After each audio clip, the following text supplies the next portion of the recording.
todos, yo soy Nelly Cuadros, esto es Rescatemos Valores a través de la Coordinadora Republicana. Tenemos en esta ocasión una invitada muy especial, ella es Vania Taiz, comunicadora de la Universidad San Martín de Porres y miembro, vocera de Defensores de la Inversión.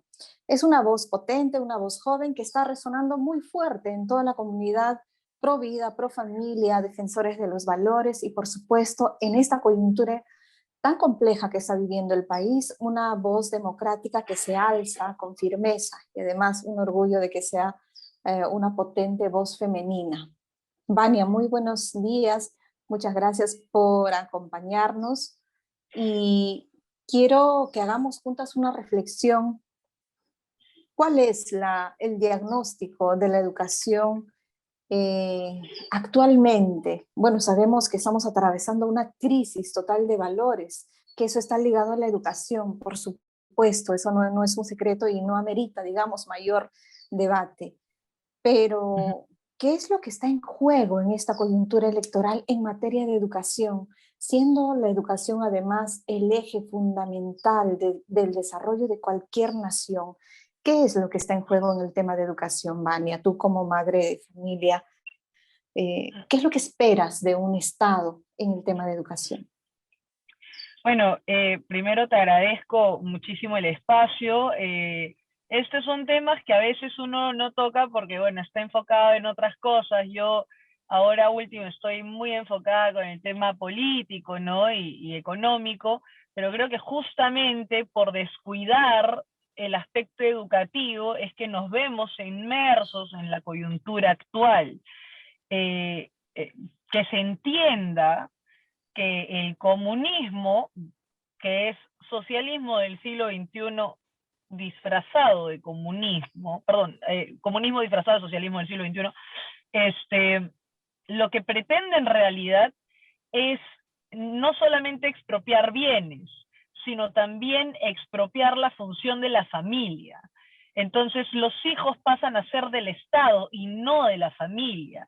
Primero creo que se tiene que tener en cuenta esto como eje fundamental para que se entienda el riesgo que se corre al estar en una segunda vuelta que no solamente es promercado, capitalista versus comunista, sino también es una segunda vuelta pro familia versus antifamilia. Necesitamos entender también que el Partido Perú Libre, muy específicamente ese partido, sin dejar de criticar los errores del fujimorismo, por cierto, pero el Partido Perú Libre es parte de los partidos oficialmente adheridos al Foro de Sao Paulo. ¿Por qué tengo que decir esto? Porque ese partido tiene como base, ¿no?, esa ideología, la ideología que está siendo promovida por el Foro de Sao Paulo, que es la que conocemos como ideología de género. No es algo tan simple como que, bueno, eso no existe, o es un enfoque de igualdad de oportunidades. La ideología de género sí existe, y es parte de un plan de adoctrinamiento que ha venido funcionando muy bien en este país, ya desde algún tiempo. Keiko en el debate menciona que que hablan de conflicto armado interno más que de terrorismo, pero va mucho más allá de eso. De hecho, el Congreso actual ya ha aprobado una serie de medidas junto al Ministerio de Educación para empezar a adoctrinar en género a los niños desde muy pequeños. Entonces, yo como mamá de un hijo chiquito, me siento realmente preocupada de que el Estado quiera meterse en mi forma de criar a mi hijo, porque se pierde la libertad de la crianza. Entonces, lo que estamos también defendiendo acá es nuestra libertad.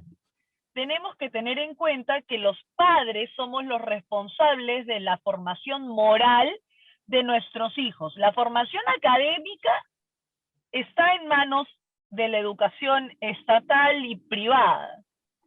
Ahí hay diversidad. y todos tenemos un mismo norte en cuestiones de currícula escolar, pero el Estado no tiene por qué meter su nariz en la formación moral de mi familia, donde debería mandar yo, ¿no? Entonces, ahí vemos a una intervención del Estado, y es esta izquierda intervencionista la que le hace daño a la autonomía de la familia, que es una institución que históricamente funciona de manera empírica con éxito. Y eso se ha demostrado a través de los siglos, ¿no? Entonces, que el Estado pretenda tener un rol cada vez más fuerte dentro de la familia es lo preocupante.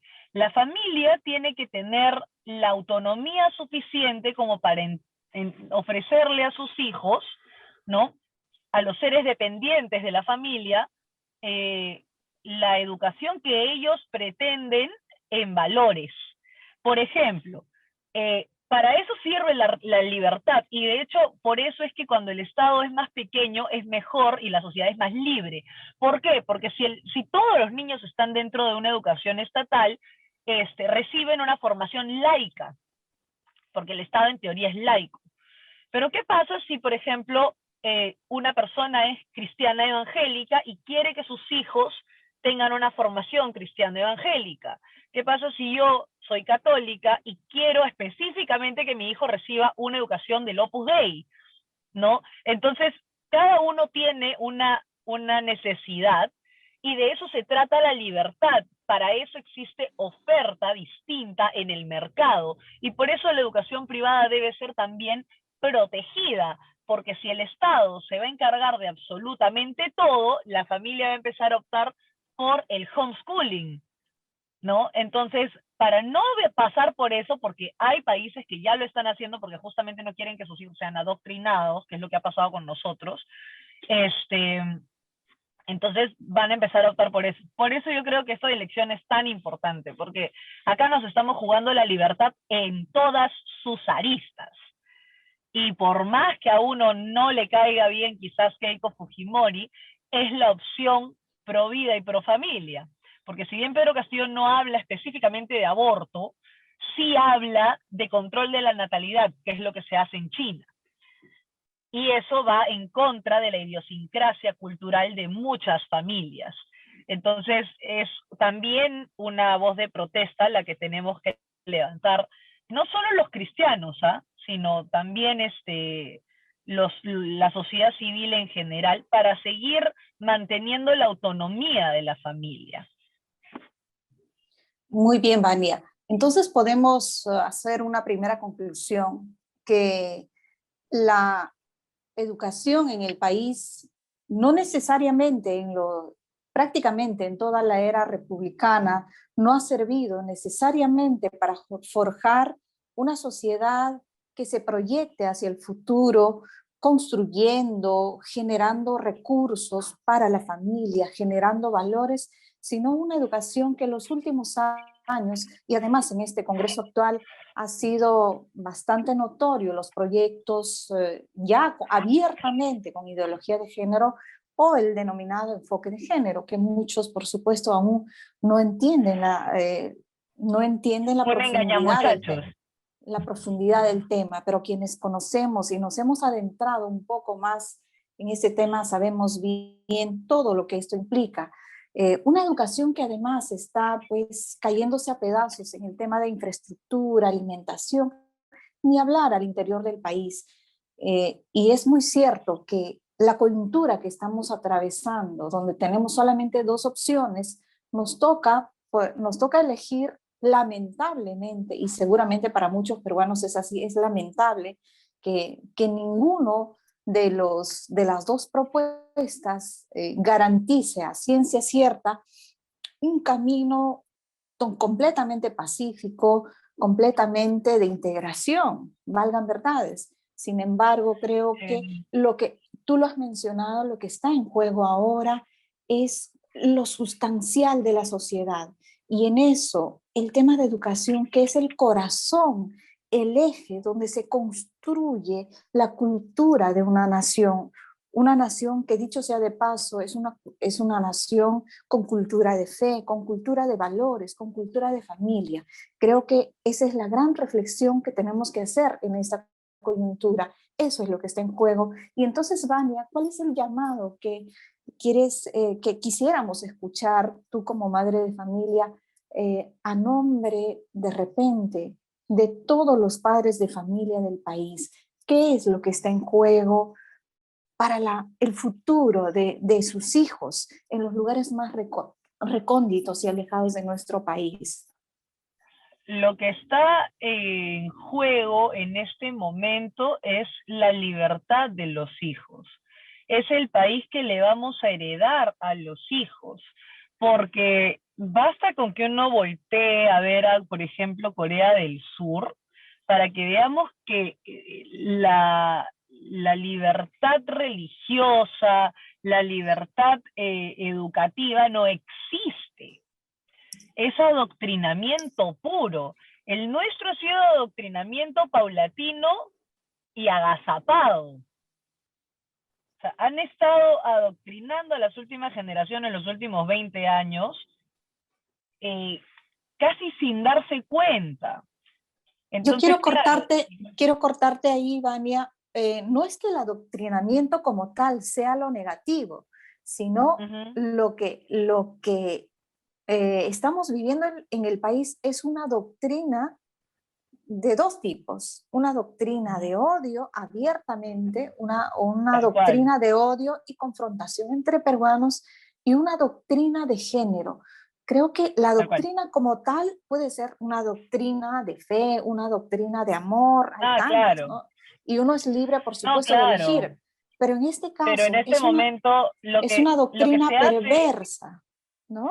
sí, es una doctrina perversa, es una doctrina que lo que pretende, por eso yo siempre digo que a Castillo le han aplanado el terreno buen tiempo, porque lo que han estado haciendo justamente es fomentar ese odio entre clases sociales que se refuerza en diferentes medios y discursos, para justamente que entre al poder vía urnas la izquierda, que se basa en la lucha de clases, porque si la gente se pusiera a pensar realmente, esta lucha entre ricos y pobres realmente ya se ha ido disipando desde que cambiamos el modelo económico, porque lo que prima es una clase media emergente. Entonces, en teoría no habría para que haya lucha de clases, pero lo que pasa es que utilizando ese discurso llegan al corazón de la gente y generan un resentimiento que después lleva a la lucha de clases, ¿no?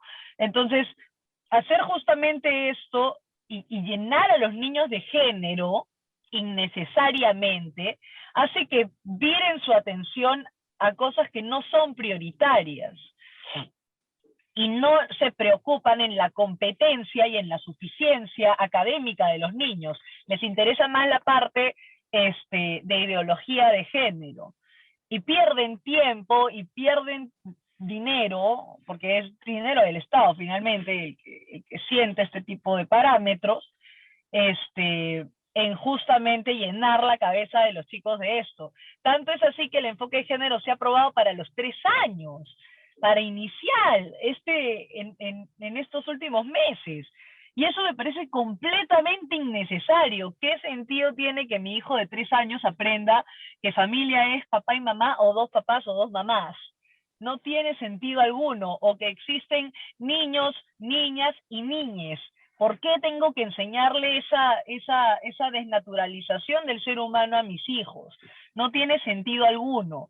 Pero es dinero corrupto, porque es la verdad, es dinero corrupto, que tienen que invertir en algo. Entonces lo invierten en estos programas innecesarios y que, vamos, o sea, el Foro de Sao Paulo lo que hace justamente es sentar estos parámetros para los partidos adheridos al foro. Entre ellos entren a Wikipedia, está Perú Libre. El mismo Cerrón hizo un artículo sobre eso, ¿no? Entonces no es un mito, está ahí, ¿no? Está por escrito. Si no estuviera por escrito, realmente te diría que no, pero estás en Wikipedia, ya si está en Wikipedia es porque es bastante público, ¿no? Entonces, la idea justamente es no dejar que los parámetros de otros se metan en nuestra formación. El Perú todavía es un país conservador. el Perú todavía es un país que vive de su fe, de sus tradiciones. Y si lo que tenemos que hacer es justamente mejorar nuestro nivel educativo en materia académica, hay que centrar los esfuerzos del Ministerio de Educación en eso y en no alterar la historia, que es lo que han venido haciendo los últimos 20 años. Entonces, no podemos permitir que a los chicos se les venga enseñando la historia inapropiadamente, la historia por partes y cucharaditas, como para que detesten más a un Fujimori que a una Abimael Guzmán y no puedan reconocerlo.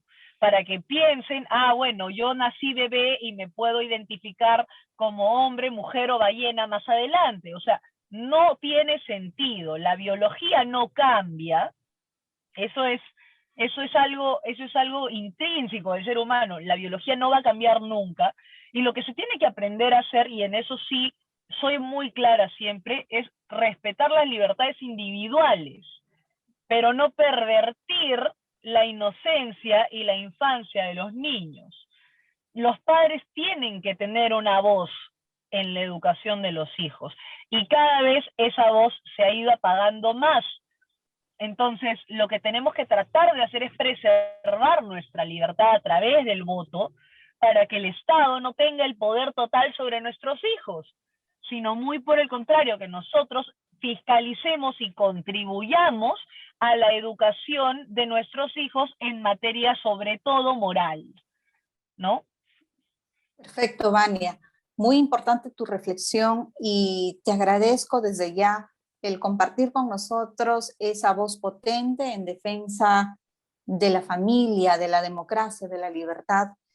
Y creo que es importante en esta coyuntura hacer además un llamado a todas las voces democráticas que están dormidas, que están en posición más bien solamente de espectadores. Hoy más que nunca nos toca salvar a nuestro país y no se trata de salvarlo a cambio de algo totalmente prometedor o algo espectacular, sino salvar para recién empezar a pensar en proyectarnos hacia un camino a largo plazo. No es entre el bien y el mal, es entre el mal y la sobrevivencia, porque de la sobrevivencia recién seguramente podemos forjar una unidad que va a ser un camino muy difícil y muy largo, pero en esa unidad el rol de la educación es fundamental, porque no se puede arriesgar de ninguna forma que los valores de nuestro país, el valor de la unidad, el valor de la familia, del amor a los padres, del amor a nuestra patria, de todo aquello con lo que el Perú se ha forjado, se pierda. Es lo que está en riesgo. Entonces, muchas gracias, Vania. Yo te felicito. He escuchado tu voz en los últimos meses, ¿no? Y creo que va a contribuir grandemente a que muchos jóvenes también den ese paso de solamente de ser espectador a ser un activo defensor de nuestro país, que es lo que todos queremos. Yo soy Nelly Cuadros, esto fue Rescatemos Valores a través siempre de la Coordinadora Republicana. Muchísimas gracias y hasta otra oportunidad.